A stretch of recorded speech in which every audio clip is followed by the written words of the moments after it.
રાષ્ટ્રીય તહેવાર 15મી ઓગસ્ટ એટલે સ્વતંત્રતા દિવસ।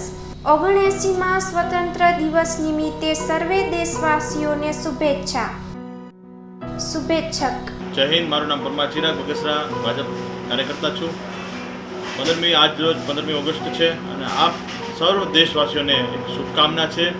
બગસરાની જનતાને, ગુજરાતની જનતાને અને ભારત દેશની જનતાને ખૂબ ખૂબ શુભકામના છે। ખાસ કરીને નરેન્દ્ર મોદી સાહેબ, આપણા વડાપ્રધાન સાહેબના એક મિશન છે હર ઘર તિરંગા અભિયાન અંતર્ગત આખો દેશ, ભારત દેશ આખો રાષ્ટ્રીય ભક્તિમાં ઓતપ્રોત થયો છે। ત્યારે આપ બધાને મારી શુભકામના છે અને ખાસ કરીને ગુજરાતની જનતાને અને મારી બગસરાની જનતાને 15મી ઓગસ્ટની શુભકામના અને હર ઘર તિરંગા લાગે અને તિરંગાની આન બાન શાન સાથે આપણે આ ઉજવણી કરવાની છે। જય હિન્દ, જય ભારત।